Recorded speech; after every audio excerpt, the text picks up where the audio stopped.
सहस्रशीर्षं देवं विश्वाक्षं विश्वशम्भुवं विश्वं नारायणं देवमक्षरं परमं पदम् विश्वतः परमां नित्यं विश्वं नारायणगुं हरिम् विश्वमेवेदं पुरुषस्तद्विश्वमुपजीवति पतिं विश्वस्यात्मेश्वरगुं शाश्वतगुं शिवमच्युतं नारायणं महाज्ञेयं विश्वात्मानं परायणम्।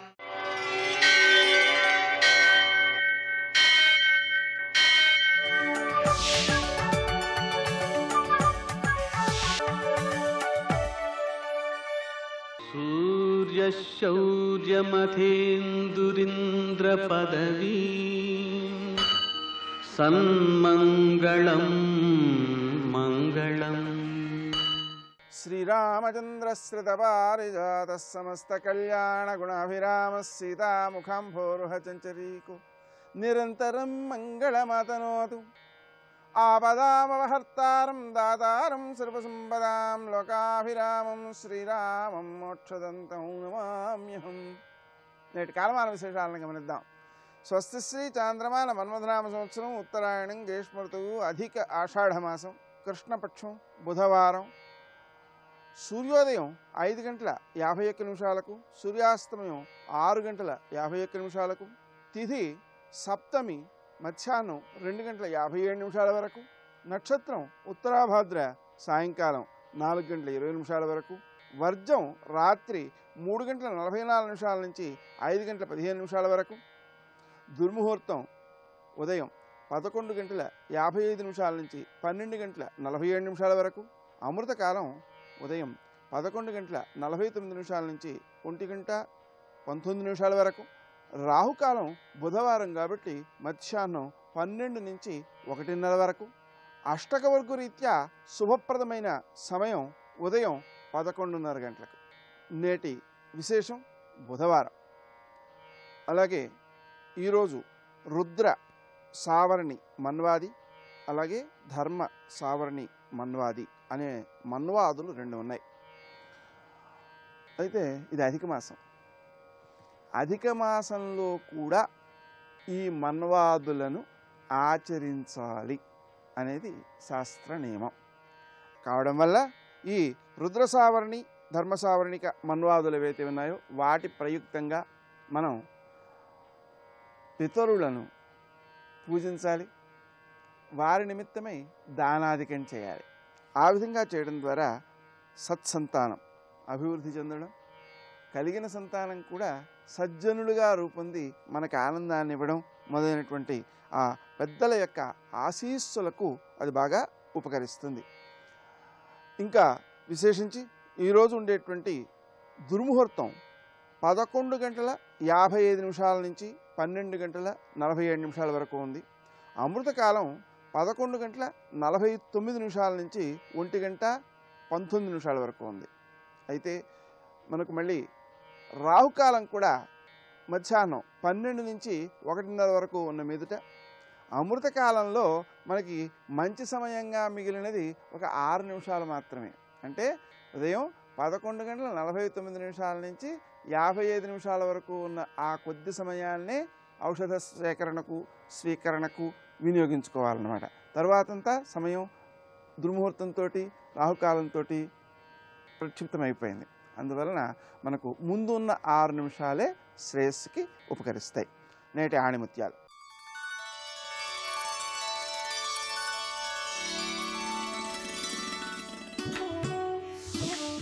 కుండలు వేరైనా మట్టి ఒక్కటే, ఆవులు వేరైనా పాలు ఒక్కటే, అలాగే దేహాలు వేరైనా పరమాత్మ ఒక్కటే అని తెలుసుకున్నవాడే జ్ఞాని.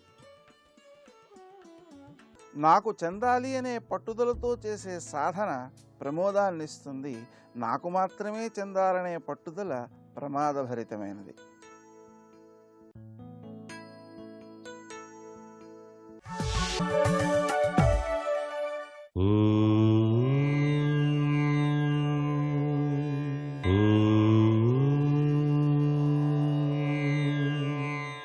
ఓం నమో నారాయణాయ.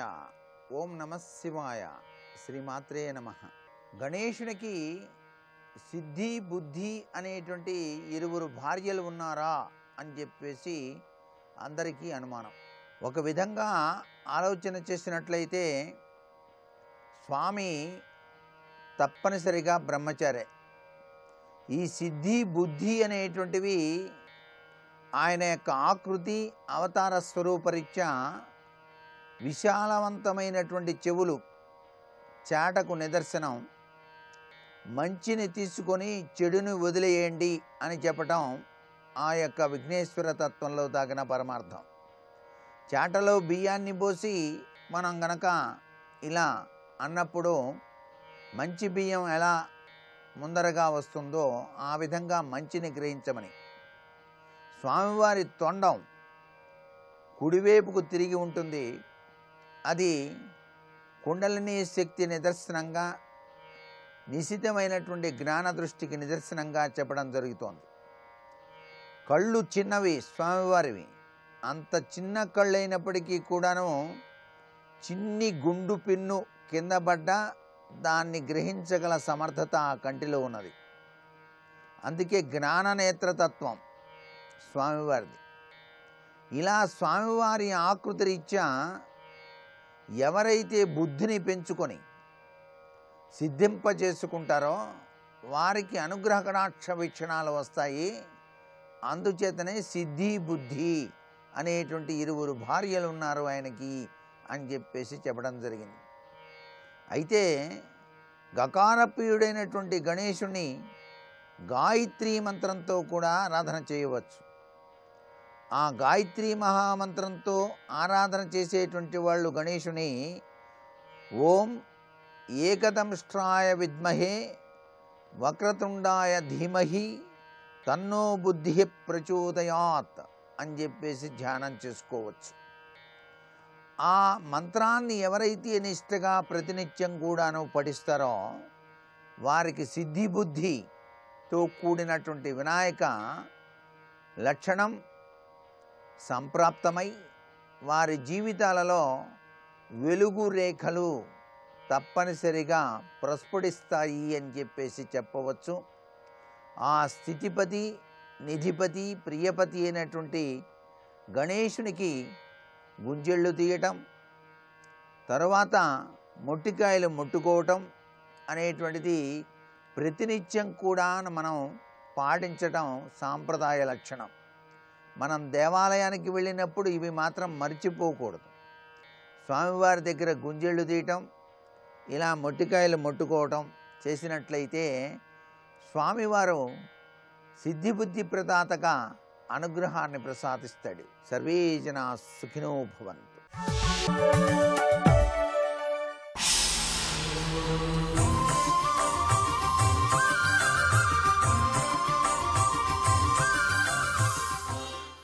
శతక సాహితీ సరస్వతికి నమస్కారం. మత్స్యకంఠులు హారతులిచ్చి పాడా మెచ్చితో వారి గురుబుద్ధి సచ్చరితము రాము మహిమంబు శ్లాఘింతో రాజసమున గర్వపడితివో చెప్పుమా టెంకాయ చిప్ప.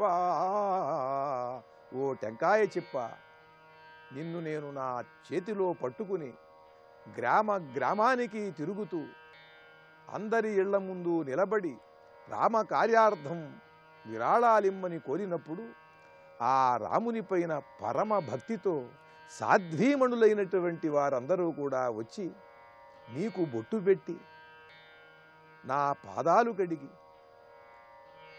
హారతులిచ్చి నీకు నాకు ఆదరించి గౌరవించి పూజించినప్పుడు మెచ్చితో వారి గురుబుద్ధి సచ్చరితము.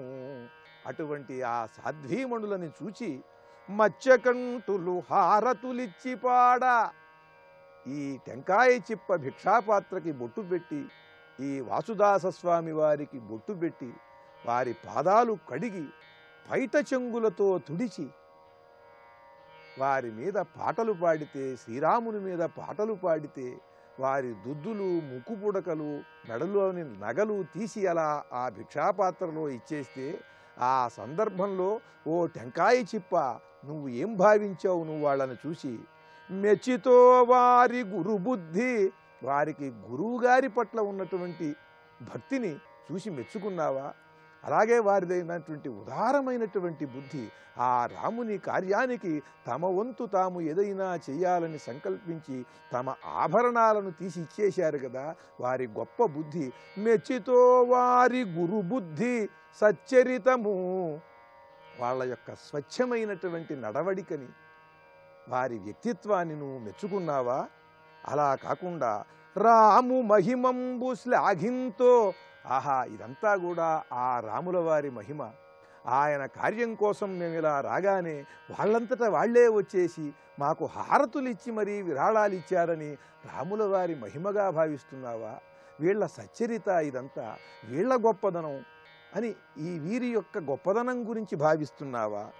లేదా మా అంతటి వాళ్ళం వస్తే వీళ్ళు వచ్చి ఇస్తున్నారు, ఇదంతా కూడా మా గొప్పదనం, వాళ్ళంతటి వాళ్ళు ఏమన్నా ఒంటిమిట్టలో దేవాలయం ప్రాంగణంలో మేము పడుకుని ఉంటే వచ్చి తెచ్చి ఇచ్చారా? వీళ్ళు ఏం లేదు కదా, మా అంతటి వాళ్ళం కదిలి ఇక్కడికి వస్తే అప్పుడు వీళ్ళు ఇచ్చారు అని రాజసభావంతో, ఎంత నా ప్రయత్నమే, నేను రావటం వల్ల వీళ్ళందరూ వచ్చి తెచ్చి ఇస్తున్నారు అని భావించావా? లేదా వాళ్ళ సచ్చరితంగా వాళ్ళ గొప్పదనంగా భావించావా? ఇదంతా శ్రీరాముని మహిమగా భావించావా అంటూ టెంకాయ చెప్పని అడిగే నెపంతో కవియోగీశ్వరుడైన వాసుదాస స్వామి తనను తాను ఆత్మవిమర్శ చేసుకుంటూ పరమాద్భుతమైన పద్యములతో గొప్ప శతకాన్ని మనకు అందించారు. వీరు రచించిన టెంకాయ చెప్ప శతకంలోని మరికొన్ని పద్యాలను గురించి రేపు ఉదయం తెలుసుకుందాం. జై శ్రీరామ్. పంచముఖ ఆంజనేయ ప్రణామమయ్యా, దశభుజారుద్ర తేజ దండములయ్యా, దశభుజారుద్ర తేజ దండములయ్యా, పంచముఖ ఆంజనేయ ప్రణామమయ్యా. సీతాముదారచరితాం విధి సాంబ విష్ణువంద్యాం త్రిలోకజననీం నతకల్పవల్లీం హేమైరనేకమణిరంజితకోటిభాగైః భూషాచయైరనుదినం సహితాం నమామి శ్రీసీతాం నమామి. శివాయ గురవే నమః. శ్రీమాత్రే నమః. శ్రీవిష్ణురూపాయ నమః శివాయ. శ్రీరామ జయ రామ జయ జయ రామ. అశోకవనంలో సీతాదేవి రావణాసురుని మందలిస్తూ బుద్ధి చెప్తున్నది. సకృతై హ్యన్యమానస్య రావణాధిర్గదర్శినః అభినందంతి భూతాని వినాశే పాపకర్మణః. ఇదొక అద్భుతమైన హెచ్చరిక, రాజనీతితో చేస్తున్న ఒక హెచ్చరిక. దూరదృష్టి లేనటువంటి పాలకుడు అదీర్ఘదర్శనః అని ఒక మాట వేశారు ఇక్కడ. దూరదృష్టి ఉండాలి పాలకుడికి ఎప్పుడు కూడా. ఎందుకంటే ప్రస్తుతం తన దగ్గరున్న బలం, బలగం, ఆర్థిక సంపదలు ఇవి చూసి తనను మించిన వాళ్ళు లేడు అనుకుంటూ ఉంటాడు. కానీ భవిష్యత్ కాలాన్ని పరిశీలించగలగాలి. ఎప్పుడైతే తన చుట్టూ అన్ని బలాలు బలగాలు ఉన్నాయని చెప్పి ఇంకొకరిని హింసిస్తే వాడు తప్పకుండా నశించిపోతాడు. నశించిపోవడమే కాదు, వాడి నాశనానికి ప్రాణులందరూ సంతోషిస్తారు తెలుసా. అభినందంతి భూతాని వినాశే పాపకర్మణః. ఒక పాపాత్ముడు మరణించితే అందరూ సంతోషిస్తారు. చచ్చాక జనాలు సంతోషించే బతుకు ఎవడికి రాకూడదు. నీకు అది దాపురిస్తుంది. ఎందుకంటే చేసిన పాపకర్మలకు నువ్వు నశించక తప్పదు. నువ్వు నశించిన తర్వాత సర్వజనులు కూడా సంతోషిస్తారు సుమా. ఏవం త్వాం పాపకర్మాణం వక్ష్యంతి నికృతా జనాః దిశ్చైత తద్వ్యసనం ప్రాప్తో రౌద్ర ఇచ్చేవ హర్షితాః. వాడికి మంచి జరిగింది, వాడు నశించిపోవడమే చాలా బాగుంది, మొత్తానికి పీడా పోయింది అని ప్రజలందరూ కూడా నీ నాశనం తర్వాత సంతోషిస్తారు. అసలు నువ్వు నన్ను లోభ పెడదామని ప్రయత్నిస్తావా?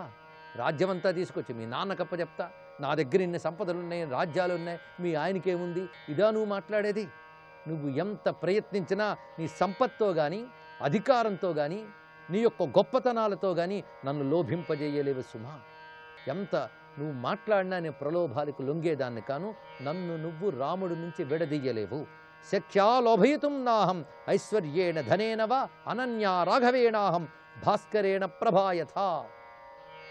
నేను రామునికి అనన్యను. అనన్యను అంటే రామునికి నేను వేరు కాదు. రాముణ్ణి నా నుంచి కానీ నన్ను రాముడి నుంచి కానీ వేరు చేయలేరు. ఎలాగంటే భాస్కరేణ ప్రభాయత, గొప్ప ఉపమానం వాడింది ఇక్కడ తల్లి. మొత్తం ప్రపంచ సాహిత్యంలోనే దాంపత్య ధర్మానికి ఇంత ఉదాత్తమైన ఉపమానం ఇంకో కవి చెప్పలేదు. భారతీయ ఋషి అయినటువంటి వాల్మీకి మాత్రమే చెప్పాడు. భాస్కరేణ ప్రభాయత, సూర్యుని నుంచి కాంతిని ఎలా విడదీయలేవో రాముడి నుంచి నన్ను అలా విడదీయలేవు.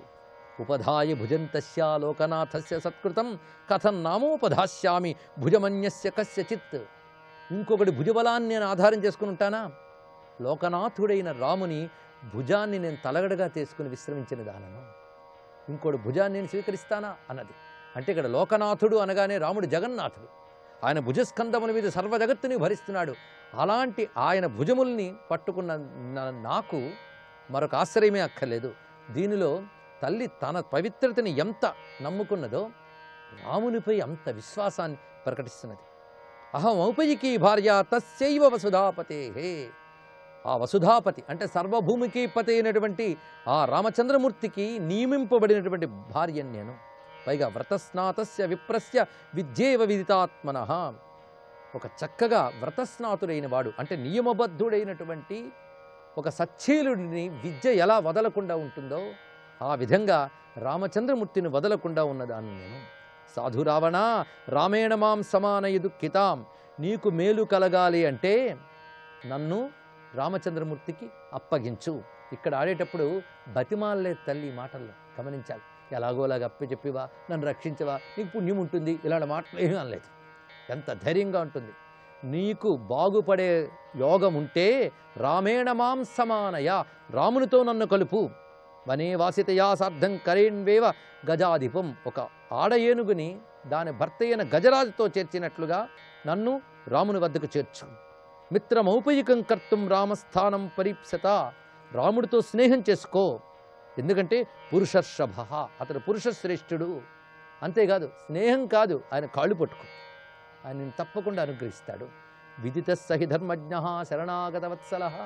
ఇక్కడ సీతమ్మ మాటల్లో అతన్ని బెదిరించడమే కాదు, ఒక గురువుగా ఉపదేశించడం కూడా ఉన్నది. ఇదొక ఆదేశం, ఇదొక ఉపదేశం, ఇదొక హెచ్చరిక. విదిత సహి ధర్మజ్ఞ శరణాగత వత్సల. 10 నెలలు బంధించిన తర్వాత నన్ను క్షమించు అని అప్పగించాక ఆ రామచంద్రుడు ఇంతవరకు చేసిన దానికి శిక్షించకుండా ఊరుకుంటాడా అంటే ఆయన శరణాగత వత్సలుడు, శరణు వేడి వారిని క్షమిస్తాడు. అందుకు ధర్మజ్ఞుడైన రామచంద్రమూర్తి వద్దకు వెళ్ళి నువ్వు స్నేహం చేసుకో. ఇది నేను బతిమాలుతూ చెప్పట్లేదు, నీకు బతకాలని ఉంటే ఈ పని చేయి.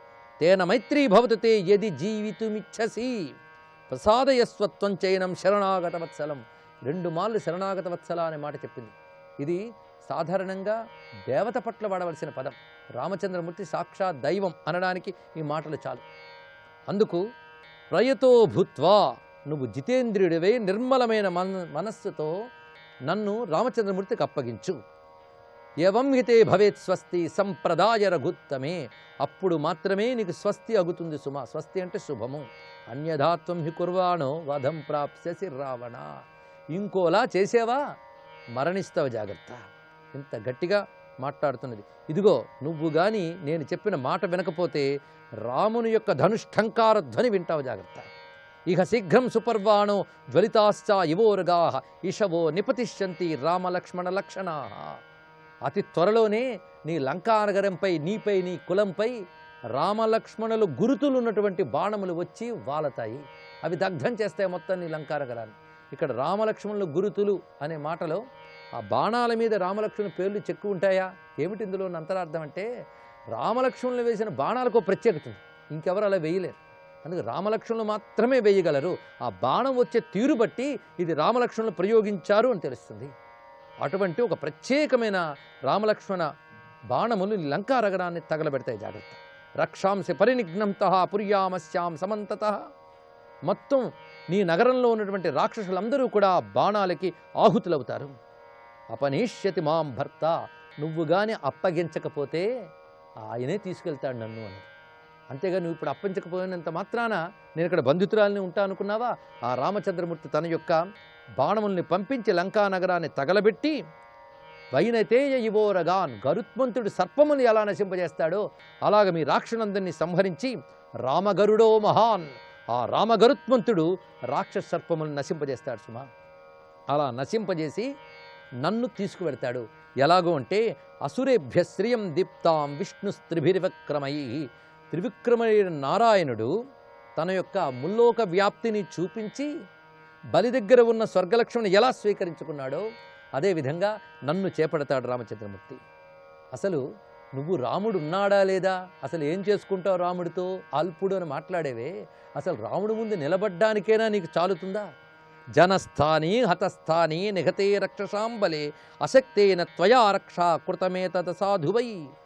అసలు నీ జనస్థానం ఒకటి ఉన్నది, ఆ జనస్థానం ఇప్పుడు హతస్థానం, అక్కడ నీ అధికారం పోయింది. ఎలాగూ నువ్వు పెట్టుకున్న 14,000 మంది రాక్షసుల్ని రామచంద్రమూర్తి ఒక్కడు సంహరించాడు. గుర్తుందా నీకు? శూర్పణఖా పరాభవం తర్వాత జరిగిన విషయం. మొత్తం నీ జనస్థానమే రాముని చేత హతస్థానమైందే. అలాంటి రాముని ముందుకు వెళ్ళడానికి నువ్వు భయపడ్డావు. భయపడి ఏం చేసావు?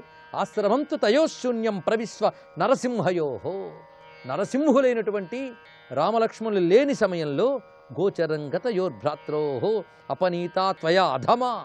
మాటలు చూడండి, అధమా, ఓ అధముడా, రామలక్ష్మణులు లేని సమయంలో, పైగా వాళ్ళు లేని పరిస్థితి కల్పించి శూన్యమైన ఆశ్రమంలోకి నువ్వు ప్రవేశించావు.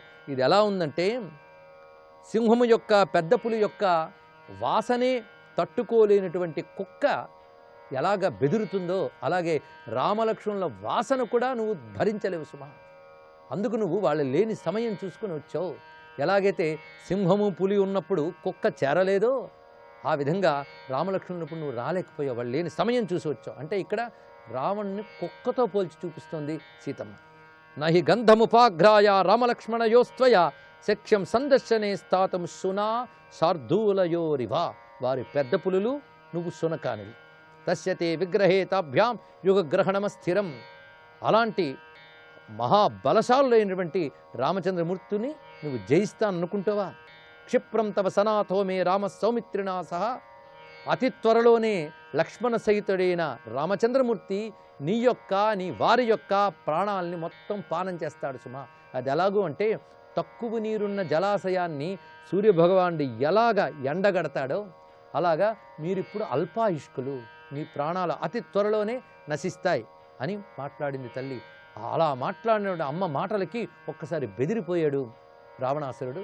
అంత నిశ్చలంగా, నిర్భయంగా, నిబ్బరంగా మాట్లాడినటువంటి సీతామహాదేవిని చూసి హనుమ సైతం ఆశ్చర్యపడి నమస్కరిస్తున్నాడు. అటువంటి ఆంజనేయునికి నమస్కరిస్తూ సర్వం సీతారామార్పణమస్తు. జై వీర హనుమాన్.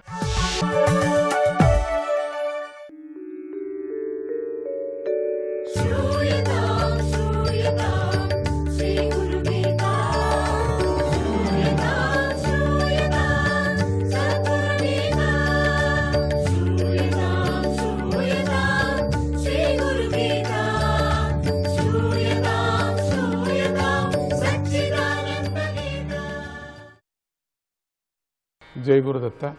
తోటకాచార్యులు సద్గురు అనుగ్రహం కలిగితే ఎంతటి మందబుద్ధి అయినా క్షణంలో పండితుడవుతాడు. కానీ సద్గురు అనుగ్రహం కలగటానికి మేల్మి బంగారుగా ఉండాలి. మేల్మి అయినటువంటి బంగారు ఉంటేనే దానికి మంచి ఆభరణం చేయటానికి అవుతుంది. బంగారే కదండి అని తీసిపోయి ఇస్తే బంగారు పనిచేసేవాడు దీంట్లో కల్తీ ఉందయ్యా, దీన్ని బాగా చిలకాలా అంటాడు అగ్నిలో పెట్టి.